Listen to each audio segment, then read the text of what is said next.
എന്നെ ഇത്രമാത്രം ജോൺ ബ്രിട്ടാസ് സ്നേഹിക്കുന്നുവെന്ന് ഇന്നലെ അദ്ദേഹത്തിൻ്റെ പ്രസ്താവന രാത്രിയിൽ 1 മണിക്ക് ഞാൻ കണ്ടു. അപ്പോഴാണ് എനിക്ക് മനസ്സിലായത് ഇത്ര എന്നോട് അദ്ദേഹത്തിന് സ്നേഹവും പ്രേമവും ഉണ്ടെന്ന് ഞാനിപ്പോഴാണ് മനസ്സിലാക്കിയത്.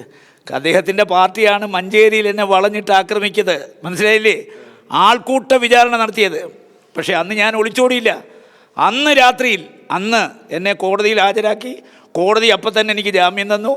ആ കേസ് ഹൈക്കോടതി ക്വാഷ് ചെയ്ത് കളഞ്ഞു. അന്ന് കോടതിയിൽ ഹാജരാക്കുന്ന അന്ന് വൈകിട്ട് ഞാൻ മാധ്യമങ്ങളെ കണ്ട് ഒരു നിമിഷം പോലും ഞാൻ മാധ്യമങ്ങളുടെ മുമ്പിൽ നിന്ന് മാറി നിന്നിട്ടില്ല. കേരളത്തിലെ കോൺഗ്രസ് പാർട്ടിയിൽ യാതൊരു അഭിപ്രായ വ്യത്യാസവും ഇല്ല.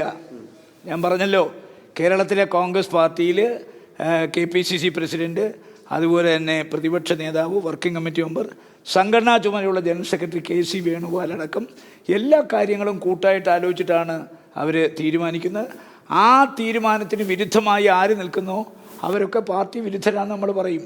കാരണം ആരാണോ ഇന്ന് കേരളത്തിലെ കോൺഗ്രസ് നേതൃത്വം ഒറ്റക്കെട്ടായി പോകുമ്പോൾ ആ ഒറ്റക്കെട്ടായി പോകുന്ന നേതൃത്വത്തിൻ്റെ ആ നിലപാടിനെതിരെ ഒരു നിലപാട് ആരെടുക്കുന്നു, ആ നിലപാടിനോട് ആർക്കും യോജിക്കാനാവില്ല. മനസ്സിലായി? പിന്നെ എല്ലാവർക്കും പരിമിതികളുണ്ടല്ലോ. സൈബർ ആക്രമണത്തിന് പറയാനുള്ളത് തുറന്നു പറയണം, കേൾക്കാൻ ആഗ്രഹമുണ്ടെന്നോ? എന്നെ ഇത്രമാത്രം ജോൺ ബ്രിട്ടാസ് സ്നേഹിക്കുന്നുവെന്ന് ഇന്നലെ അദ്ദേഹത്തിൻ്റെ പ്രസ്താവന രാത്രിയിൽ 1 മണിക്ക് ഞാൻ കണ്ടു. അപ്പോഴാണ് എനിക്ക് മനസ്സിലായത് ഇത്ര എന്നോട് അദ്ദേഹത്തിന് സ്നേഹവും പ്രേമവും ഉണ്ടെന്ന് ഞാനിപ്പോഴാണ് മനസ്സിലാക്കിയത്. അദ്ദേഹത്തിൻ്റെ പാർട്ടിയാണ് മഞ്ചേരിയിൽ എന്നെ വളഞ്ഞിട്ട് ആക്രമിച്ചത്, മനസ്സിലായില്ലേ? ആൾക്കൂട്ട വിചാരണ നടത്തിയത്. പക്ഷേ അന്ന് ഞാൻ ഒളിച്ചോടിയില്ല. അന്ന് രാത്രിയിൽ എന്നെ കോടതിയിൽ ഹാജരാക്കി. കോടതി അപ്പം തന്നെ എനിക്ക് ജാമ്യം തന്നു. ആ കേസ് ഹൈക്കോടതി ക്വാഷ് ചെയ്ത് കളഞ്ഞു. അന്ന് കോടതിയിൽ ഹാജരാക്കുന്ന അന്ന് വൈകിട്ട് ഞാൻ മാധ്യമങ്ങളെ കണ്ട് ഒരു നിമിഷം പോലും ഞാൻ മാധ്യമങ്ങളുടെ മുമ്പിൽ നിന്ന് മാറി നിന്നിട്ടില്ല.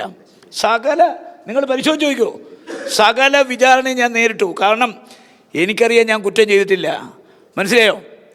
എനിക്കെതിരെ ഒരു പെൺകുട്ടിയുടെ പരാതിയില്ല. പിന്നെ ആർക്കെങ്കിലും ഞാൻ അവിഹിതമായ മാർഗത്തിലൂടെ ഗർഭം ഉണ്ടാക്കിയെന്ന് പരാതിയിൽ ആൾക്കൂട്ട വിചാരണയാണ്. ആ വിചാരണയെ ഞാൻ സധൈര്യം നേരിട്ട്, ഒറ്റയ്ക്ക് നേരിട്ട് ഞാൻ മടങ്ങി വന്നവനാണ്. ഞാനെങ്ങും പോയില്ല.